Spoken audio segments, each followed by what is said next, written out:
is brought to you by the fine folks by Red Stripe, actually. It's podcast. Again, jump in for a moment. We're streaming live on rifreeradio.org. We are the Coalition. Starting next Saturday night, we'll be on AM 630 WPRO at 6 o'clock in the evening. We are at the Fatt Squirrel in the Knowledge District in downtown Providence. Plenty of hours to go. Great live music, great food, even better beers. What is it? The Bucket 04 Red Stripes for $12. Just a wonderful spot to hang out at. Support your local tavern, and particularly support those institutions which are politically involved in the community and willing to support community-based organizations like NORML. And that's a good point, because there are many establishments that would say, well, we don't want it to affect business. We can't weigh in on cannabis, or we can't weigh in on the stadium issue, because they don't want to kind of segregate, that kind of group of politically active people. But you have these great establishments that are willing to weigh in and, kind of from a libertarian anarcho-capitalist side of things, they're fighting it every day just to keep their doors open. Right. And they need and deserve your support, because as Rhode Island suffers from some sort of bizarre political Stockholm syndrome, as my co-host Dave said just a little while ago, those members of the community that are willing to step out of line and get in the face and get in the grill by supporting independent candidates, independent causes, independent radio need to be celebrated and embraced. So, here. So, we are back. We're talking about medical marijuana / cannabis. Mark, what are your thoughts? What are the opportunities for passage this year in terms of full legalization? I mean, what do you think? I think along with NORML, regulates, along with, help from, just different organizations, and, as far as you guys, just getting that word out there, there is a possibility. The thing is, this is going to be one of those bills where it's going to be it's probably going to be slid in out of nowhere. And it's going to be under some sort of conditions that, again, they're going to try to make it so Rhode Island big businesses will prosper, no matter what. Right, so who are some of the legislative leaders that we love that are supporting this? I think of I had a conversation tonight with a new senator, Senator Elaine Morgan, who's actually been an outspoken opponent of this new legislation that would interfere with the civil rights of caregivers. Yes. And she's actually new to the scene. Interestingly enough, she's a libertarian Republican. This issue has a potential to cross political boundaries. That's one thing that I do find interesting. It doesn't belong to any particular, political party. This is something that kind of does actually cross those boundaries, cross those gaps, because both sides can really see what it can bring to our local economy, what it can bring, what the bottom line is. It's not really a political party issue anymore. It's really just a right or wrong issue. Is it right for Rhode Island? Is it wrong for Rhode Island? Well, it's not if it's just for Rhode Island. I mean, it's for the whole world. I mean, bottom line is, I feel like if we're going to go at this as far as like whether it's right or wrong, it's something that was put on the planet by the quote-unquote creator of the planet, okay? And like I say, I've been saying this for a while, but if it was bad for you, it would have been proven already. Yes. There's things like poison ivy, poison oak, poison sumac. You smoke any of those, they will kill you. There's no word poison in front of marijuana. Your lungs real itchy. Yeah. That's why I want to say dangerous. this as a member of the Green Party of Rhode Island and the United States of America, that legalization of marijuana has been on our bucket list for the last 25 years. I just want to say that. So this is something that the Green Party was way out in front of a lot of years ago. That's part of the reason why I stopped licking toads. I mean, it's just, it's no good for you. After a while, it goes up in your system. It depends on the toad that you're licking from what country, Well, on a practical level, too, I wonder if someone's actually, our good friend Jared Moffat has been on the air with us, as well as Mark, a couple of times.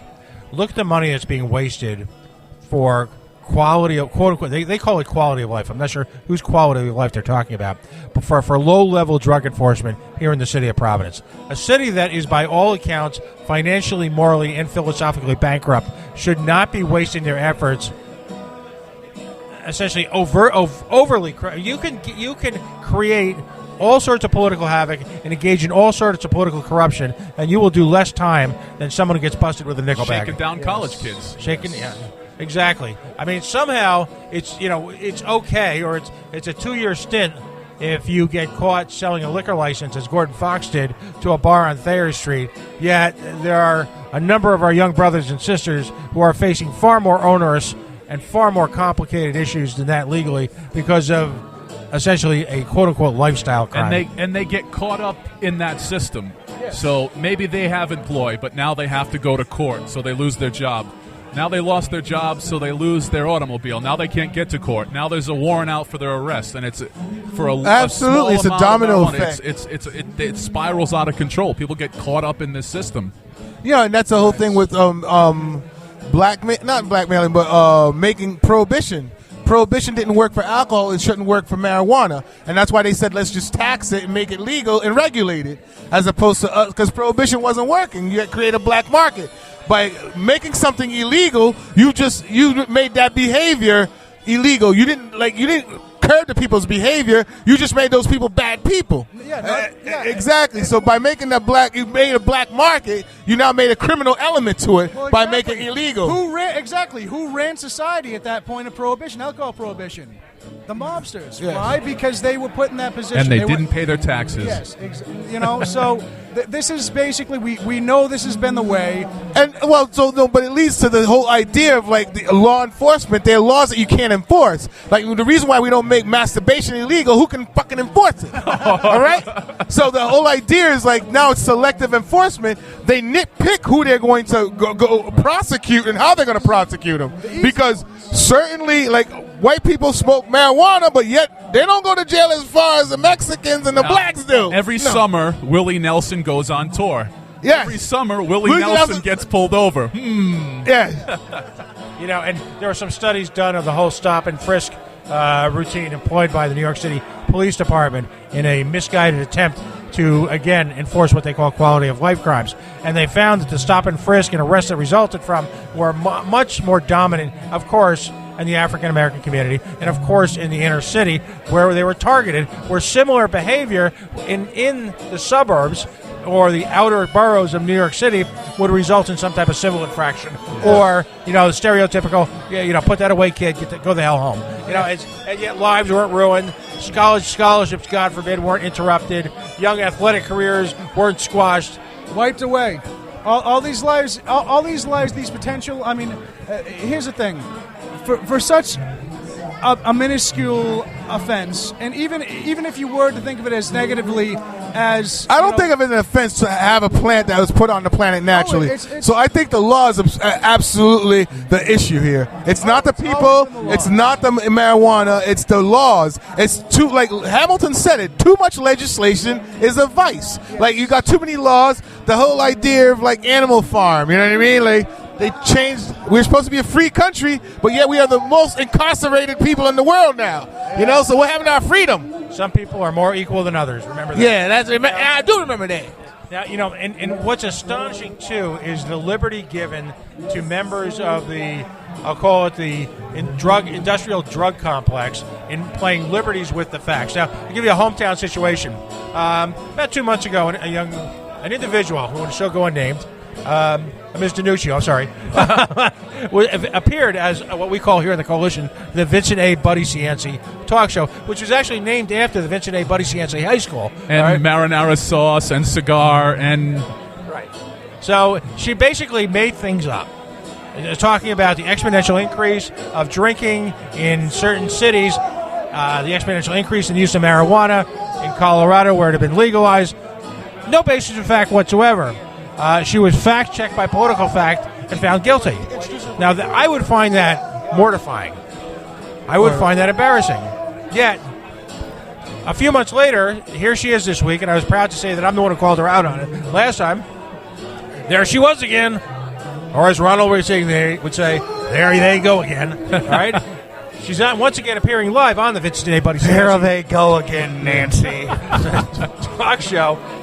That was a terrible Ronald Reagan. I'm sorry. She starts making stuff up again. So, conveniently, I call her again and point out the fact that she was making up facts. It's just, oh, that was just a minor misstatement. And I said, man, you're on the media. There are no minor misstatements. Right. Thousands of people are listening to you, and unfortunately, we call it the big lie. If you say it often enough, it must be true. Except, she was full of it. So, folks like that are on the defensive. Now, this individual in question runs a program which is espouses to discusses the drug issue. So, folks like that don't want solutions. They want to maintain their funding. They want to maintain their employment. They want to maintain their agency. So why solve the problem? And all of a sudden it's legal. Their money train is dependent on it Exactly. being illegal. Their Their structure. jobs, their cash flow. We see that in all these privatized people prisons. that work for like prevention coalitions and, Yes. And by the like, way, that's who it moms was. against this and dads against that. Or your Like, boy over at Recovery their Radio. money train dries up if prohibition stops. Exactly. And you have to take that into account. I'm sorry, folks, you have to. Right, and it's a reflection both, you look at our foreign policy, there's a lesson to be learned in our domestic policy. There always has to be a bogeyman. There always has to be that creature out there that you can point to for the failure of your society. In this case, it's not the failure of parenting. It's not the emotional maturity of this generation of parents. It's not the failure of the government. It's the failure of a presence of cannabis. Somehow, that is the great evil that's caused them to be failures as parents.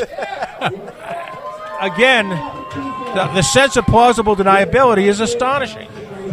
Well, and the idea that my kid's lazy because he smokes weed.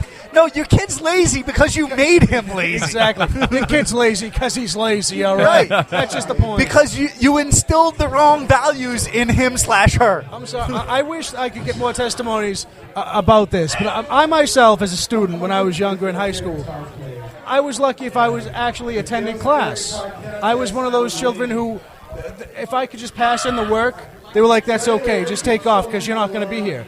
I was actually one of those children that the teachers, if I was under the influence of cannabis, they were like, thank God he's going to be able to pay attention to it and he's not going to be looking out that window.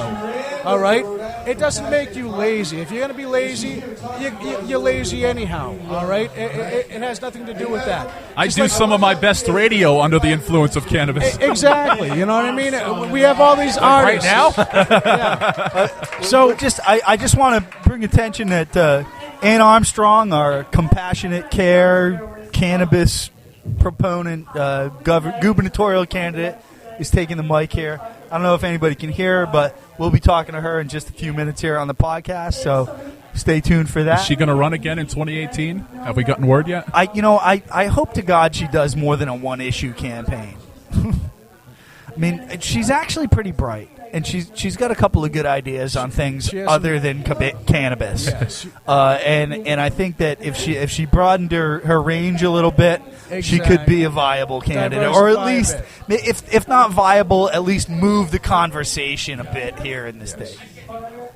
But the points she does make, some of them do at least raise thought. You know what I mean? Right. So, By the way, let me jump in again. You are listening to rifreeradio.org. Do not click on your mouse. Do not move the dial. Do not move that volume bar. Don't leave down. the house. Do not update your Adobe Air.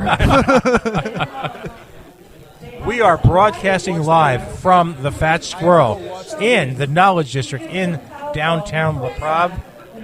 Great music, great conversation, great beers, great food awaits you here at the Fatt Squirrel. During the earlier part of the day, it's a wonderful Jamaican restaurant that morphs into a rock and roll / reggae bar at night.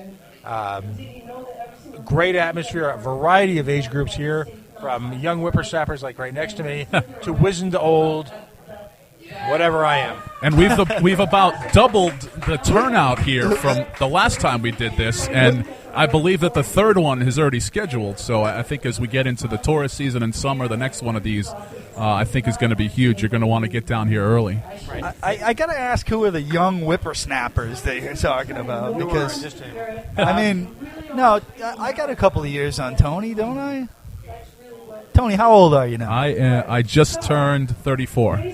Oh, my God, I got a half a decade on you.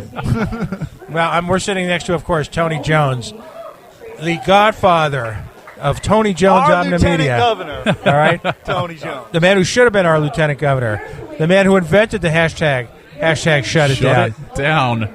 A